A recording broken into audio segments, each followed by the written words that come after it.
Hey vlog, welcome back to my channel. Naks. So hi guys, welcome back.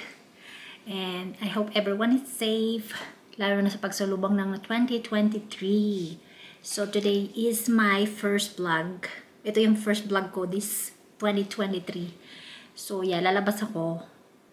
Sabi ko sa sarili ko, mag-vlog na lang ako today kasi lalabas ako. So yeah, after 2 days, ngayon lang ulit ako lalabas. Kasi off ko. And alam niyo na, errands, grocery. And marami akong gustong gawin ngayon. Kaya lang ayoko muna siyang isipin kasi baka maging fail na naman. Kasi kagaya nung last time na na-vlog ko. Alam niyo ba hanggang ngayon hindi ko pa rin nalilinis yung sasakyan. Kasi twice ako nagpunta doon sa car wash. Super haba ng pila. So yeah, hopefully. So yan, marami akong gagawin. Mag-grocery. And then alam niyo ba guys, nagpabalak na naman akong bumalik sa gym.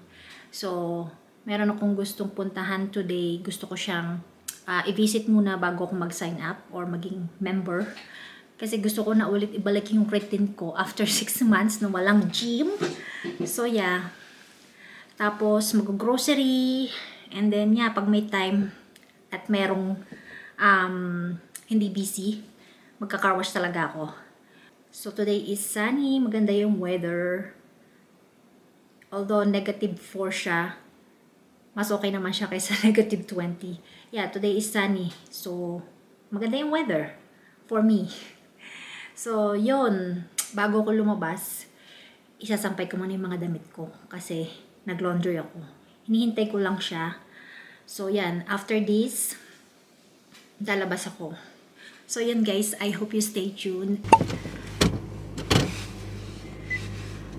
Okay, first na pupuntahan natin, punta tayo sa Southeast. But first, Google Maps. Mag-Google Map tayo kasi medyo malayo pupuntahan natin. So, yun lang guys. So, willing ako mag-travel papunta doon kasi bago yung facility nila and affordable ang kanilang monthly. I don't mind kasi gusto ko talaga yung nagda-drive. So yeah, let's go.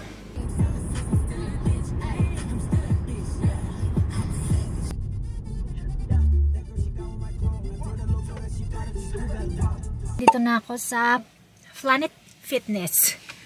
Hindi ko alam, basta napunta ako dito. Wala naman kasi silang website na for appointment. So, pasok na lang tayo doon. And yung Sobeys na hinahanap ko, meron pala sila dito sa Southeast. Kasi wala nito dun sa amin. So yun guys, papasok na ako. And mag-inquire na. Gusto ko lang naman makita yung facility nila. Sa totoo lang. Pero alam ko na yung membership nila. So yeah, let's go guys.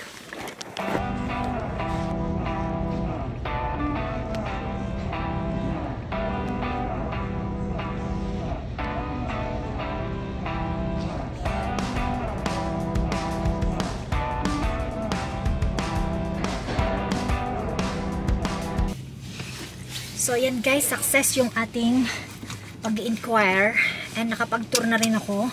Maganda yung loob, malinis, brand new.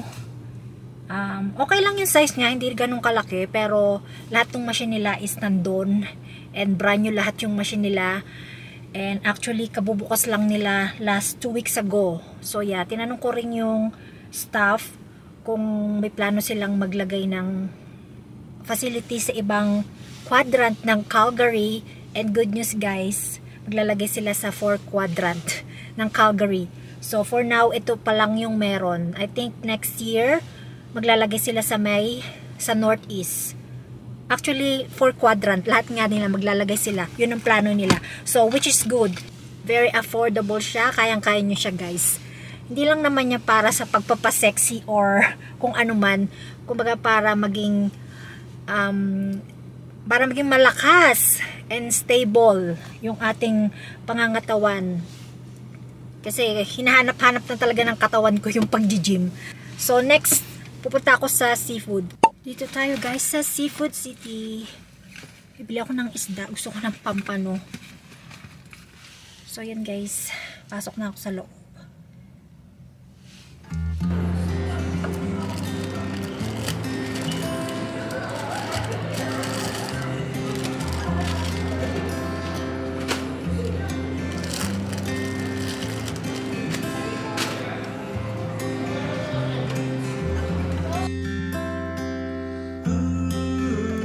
Nandito na tayo sa Walmart. Kukunti na mamalengke kasi kukunting sasakyan. Alas 12 na. So yan, mamamatay na naman ang battery ko. Ang bilis madrain ng battery ko ngayon. Hindi ko alam kung bakit. So yan guys. Very quick lang ako papasok sa loob ng Walmart. Kasi nakapag-grocery na naman ako sa seafood. Bali mga ilang items lang ang kailangan ko. So, yan guys. I'll catch you up soon. So, guys, nakikita ko ng sale na sabon. Bibili ako. Ito siya.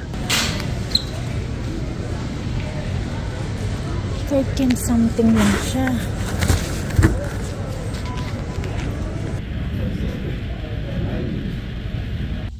Ang taas ng araw, guys. Medyo nagutom ako. Bumili ako ng chicken nuggets sa McDonald's.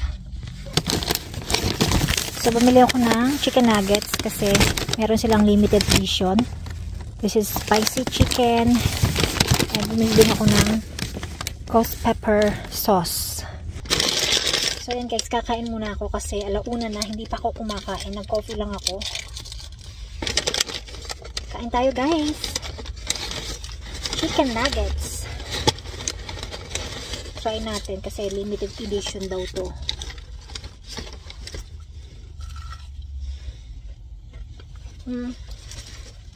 Masarap maanghang. Nandito na tayo sa apartment. So, mag-grocery haul tayo. So, this is my first grocery haul for this 2023. So, yeah. Bali na grocery ako sa Walmart at saka sa seafood. Eh, natuwa ako kasi nakakita ako ng, ito guys, pakita ko sa inyo. Ito. Taho. So, nagre-refill sila doon sa shelf na, I mean doon sa may fridge na location. So, tinanong ko kay kuya kung paano ba kakainin to. It's up to me daw kung gusto kong malamig o mainit. Pero mostly daw, pinapainit daw nila itong gulaman, itong ano tawag dito, syrup, at saka itong pinakataho niya, yung soya. So, yan. Bigla akong na-miss to, kaya sabi ko bibili ako nito. So, yan, nabili ko siya sa seafood. Ang presyo nito is $8 something. Yeah. And yung aking chicken nuggets, hindi ko naubos kasi marami pala yun. 8 pieces. And gusto ko siyang itry. Yeah. So, yan. Mag-start na tayo mag-haul. Alam niyo ba, guys? Wala akong nakikita ngayong pinakurat sa seafood. Actually, doon lang ako tumitingin. Pero, wala silang pinakurat. Kaya, ito yung nabili ko na Mamacita. Anyways, spicy vinegar naman siya. So, ayan, meron tayong gata dito. Tapos, itong corned beef. Tapos, itong, alam niyo na, yolk. Pang madali ang snack. Tapos, ito sa Walmart to. Ayan, ice cream. Tapos, cheese. And this one, cottage. Kasi ito, guys, is rich in protein. And alam niyo na, guys. Kasi babalik na ulit ako sa gym. So, kailangan ko ng mga high in protein. So, yan, minalimutan akong bilhin pala. Hindi ako nakabili noong aking pre-workout. But anyways, okay. Next time na lang. Kutaw sa seafood. Yan, sa seafood, coffee. And then, ito sa Walmart. Pasensya na guys, halo-halo. So, yan, spaghetti. And tong snack, dalawang flavor. Isang classic at saka isang chili Thai. Ano bang tawag dito? Yan, spicy Thai chili. Tapos coffee. I-try nyo guys to. Masarap to. Lavazza. Ito yung Italian coffee. Basta masarap siya. Ayan, bumili ako ng toothbrush. Tapos, ito, bumili ako ng pocket book. Tiny book. Kasi, minsan kailangan kong mag-notes Pag naman sa cellphone, mahirap. Kasi minsan, pag nag-notes ako, nalalagay ko sa cellphone and then actually, by accident, nabubura ko yung notes ko. So, yan. Kapag importante, meron itong notes. Old school tayo. Yan, toothbrush. So, ito guys, regular price nito is $18. And nakasale siya ng $13. So, bumili lang ako ng isa kasi meron pa naman ako. And this one, 100 pieces na sandwich bag, $7 something. And ito, first time ko siyang itatry. 3D white strips. Medyo gusto kong pumuti yung ipin ko. Well, sabi naman ng doktor or sabi ng mga professional na mas okay daw yung medyo madilaw kasi healthy daw yun. Pero, wala lang. Gusto ko lang shiny and white teeth ang ngipin ko. Parang no? So, yeah, tatry ko siya. Bumili din ako nitong hand wash soap, pang spaghetti. Gusto ko to puro. Tapos itong aking cleanser kasi maubos na yung isa ko. And then, ito sa seafood to, of course, may pamana. Magkakari-kari ako at saka pambabad sa liempo. Yan ang ginagamit ko para medyo malasa. And then, kimchi ramen na soup. Yan, seafood. Tapos, tinapay, pang burger. Garlic bread. Alam na. Chippies kapag cheat day. Tapos, ito, naan bread. Kapag nagluluto ako ng chicken butter. Masarap yan kasama niyan. Tapos, frozen shrimps. Tapos, ito nabili ko sa Walmart. Kasi nalimutan ko bumili sa... Actually, kulang yung bili ko. Kaya napabili ako sa Walmart. Ito, pang nilaga. Ito ginagamit ko para madaling maluto. And then, ito pang nachos, ground beef. O, diba? Pork belly overload tayo ngayon. Kasi ilalaho ko dito sa gulay na nabili ko sa seafood. Gusto kong magpinakbet. Tama ba yun? Eto, yeah, pinakbet nga. Sasama ko siya dito sa yung pork belly. Ilalaho ko sa pinakbet para medyo may karne naman. Tapos, yeah, pork belly. And then, ito, pang kare-kare. Sabi nyo ba guys? Instead na oxtail ang gamitin ko, ang ginagamit ko is itong beef na to. Ayan, kasi medyo mahal ang oxtail. Siguro pang special lang yun kapag kakari-kare ako. And another pork belly. Tapos ito, panlo ko sa nilaga. Bok choy. And then turmeric, ginger yellow. So yan guys, meron ako ditong turmeric na ginger yellow. So, kasi gagawa ko kasi pag umaga, umiinom ako ng warm water na may lemon and apple cider. So, ngayon, magle-level up ako. Lalagyan ko siya nito, tapos yung ginger, tapos lemon, and then, hindi ko siya pakakulan. Balik, ipi-blender ko siya, tapos ipi-freeze ko siya sa freezer, para yun yung iinumin ko sa umaga. Lalagyan ko lang siya ng warm water. Kasi para daw mag-boost lalo yung immune system natin para tumibay. Alam nyo na, parang naririnig nyo ba sa news guys? May COVID na namang lumalabas. So yat, kailangan natin protektahan yung sarili natin. Kung ano man yun, bakit? Hindi naman masamang gumawa nung... Kasi nakita ko lang din naman yan kung paano gumawa. And aside from mag-boost yung immune system natin, parang na-detoxify yung liver natin. Kumbaga, nililinis niya yung liver natin. So, yun ang alam kong benefit nun. Kaya gagawa ko. Tapos, itong carrots. Yan, lemon. And then, tomatoes. So, natural vitamin C. Meron tayo ditong clementines, bananas, and ito sa seafood. Bangus, tapos itong pampano, tapos yung ating lettuce. So, yun guys, imisong ko lang itong mga pinamili ko.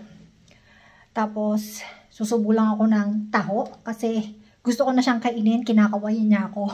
So, yeah, ipuput away ko muna to, then kakain akong taho, tapos lalabas ako, guys. Pupunta ako sa car wash. Tingnan ko kung madami pa rin naglilinis ng sasakyan kasi super warm sa labas ngayon. Actually, hindi ko alam siya kung paano painitin. So, I think painit ko lang to, itong tofu. Sabi ko kanina soya, tofu pala. So, yan guys, parang medyo nagtubig siya. Tatapon ko to kasi mainit siya. So, tinapon ko yung medyo watery sa paligid niya. Ilagay na natin yung ating anibal.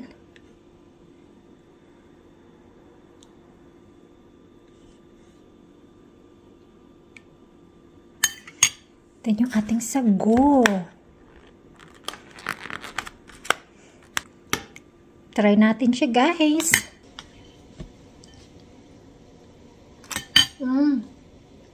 Masarap.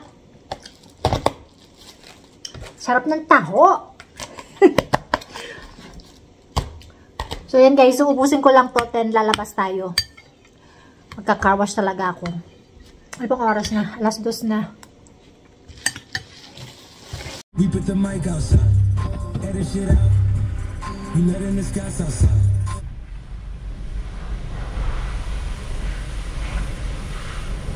Finally guys, sakto. Pagdating ko, kaalis lang ng kotse. So magka-car wash lang tayo. Hindi naman detailing yung gagawin natin. Kasi sobrang putik ng kotse. Halos hindi na makita yung plaka.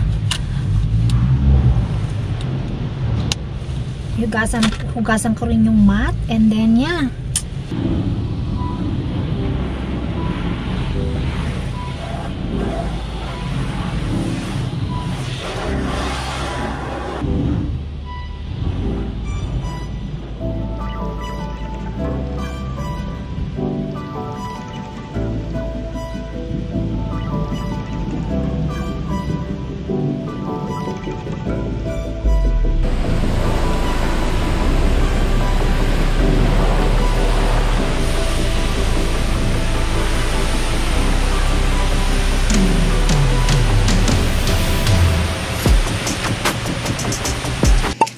Bilis ng oras guys, hapon na agad, alas 4 na.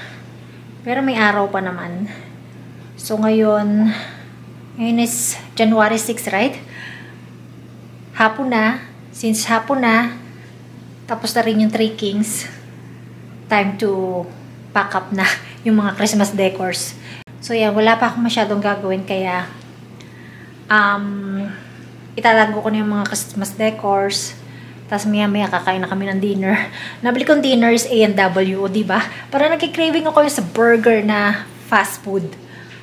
So, yan guys. Iimisin ko lang yung Christmas decorations. So, yeah. See you again next year. Oh no. See you in 11 months. So, yan. Itatago ko na siya. Actually, lalagay ko siya dito sa tray na binigay ko. Lalagay ko yung ornaments tsaka yung mga Christmas lights.